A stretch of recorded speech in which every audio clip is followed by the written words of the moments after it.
Ito mga idol, panoodin natin itong technique ni Uncle sa pagpipintura, no? Malapit sa pader. Para hindi mapinturahan yung pader mga idol. Ito palang magandang gagawin, no?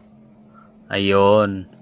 Lalagyan niya ng anong tawag nito? Spatula ba ang tawag nito mga idol? Yung pangkuskus. Ganyan pala dapat ang gagawin mga idol para hindi madama yung pader. At ang kahoy lang talaga ang napipinturahan. Tulad niya, no? Yung ginawa niya dito mga idol ay ito, tornilyo lang niya. Ito, binarina niya mga idol para mailagay yung tornilyo, no? Ayos din, ano? Ganito pala ang ginagawa ng iba para malinis. Yung iba ay naglalagay ng masking tape.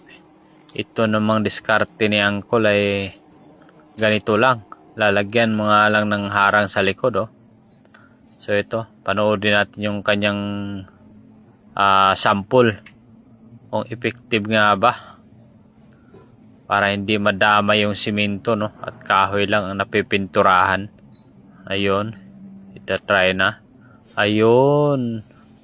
Ganyan lang. Napakalinis nga naman mga idol, oh.